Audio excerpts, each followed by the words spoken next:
सांगितलंय तिथे मी इन्सर्ट काय केलंय इन्सर्ट तर ऑनलाईन इन्सर्ट मध्ये इथे गेली शेप एक शेप ड्रॉ केला शेप मध्ये मला काय करायचंय चेंज शेप चेंज केला शेपला एडिट म्हणजे पॉईंट पकडून शेपला काय करू शकतो एडिट करू जसं पाहिजे तसं एडिट ठीक आहे आता त्या प्लसला टिक करू बरोबर नेक्स्ट इथे काय करायचं मला एक टेक्स्ट बॉक्स घ्यायचा ओके मी काही टाईप केलं तर बॉक्सच्या आतमध्येच टाईप केलं ओके बाहेर टाईप होणार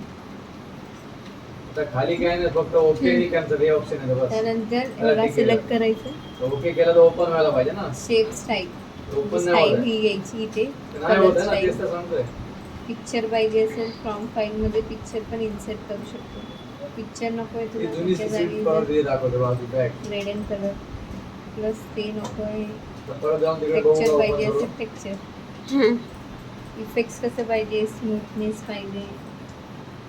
शॅडो पाहिजे रिफ्लेक्स घेऊ शकतो ग्लो पाहिजे ग्लो येईल सॉफ्ट एजेस ओके त्यानंतर काय करायचं S2 मग 3D मग पूर्ण 3D मधून दिसेल हा शेप नेक्स्ट काय सांगितलं इकडनं टेक्स्टला सिलेक्ट करायचं टेक्स्टला ऑटोमेट द्यायचं ओके टेक्स्टमध्ये काय करायचं आहे तुला इथे कलर चेंजेस करायचं आहे कलर चेंजेस कर शिफ्ट म्हणजे शॅडो पाहिजे इथे रिफ्लेक्स त्यानंतर इकडनं ग्लो घेऊ शकतो आणि प्लस 3D म्हणजे 3D मध्येच त्यानंतर काय सांगितलंय अँगल तर टेक्स्ट अँगल तुला कसं पाहिजे 90 degree 270 degree horizontal text panel कसं पाहिजे बघ सिलेक्ट करू शकतो आता सपोज इथे मिडल बॉटम त्यानंतर लिंक क्रिएट म्हणजे काय सांगितलं बघ मी इथे इन्सर्टमध्ये गेली टेक्स्ट बॉक्स हा बॉक्स इथे ड्रॉ केला याच्या बाजूला एक दुसरा ड्रॉ केला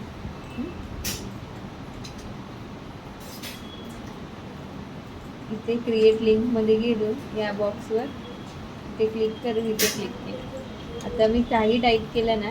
तर याची लिंक काय होणार इथे लागेल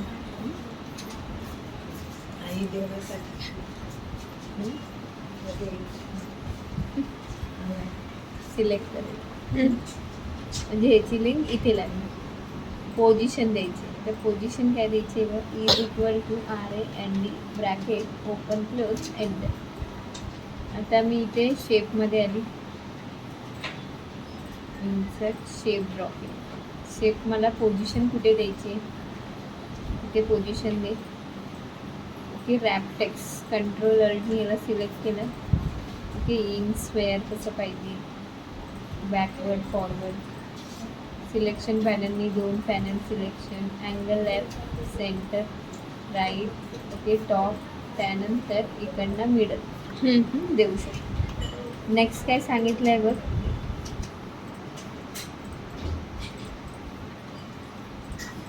इथे एक सर्कल घेतलं शिफ्ट पकडून दोघांना सिलेक्ट करून ह्याला ग्रुप मग ग्रुप करणार ओके अनग्रुप करायचं आहे अनग्रुप कर हां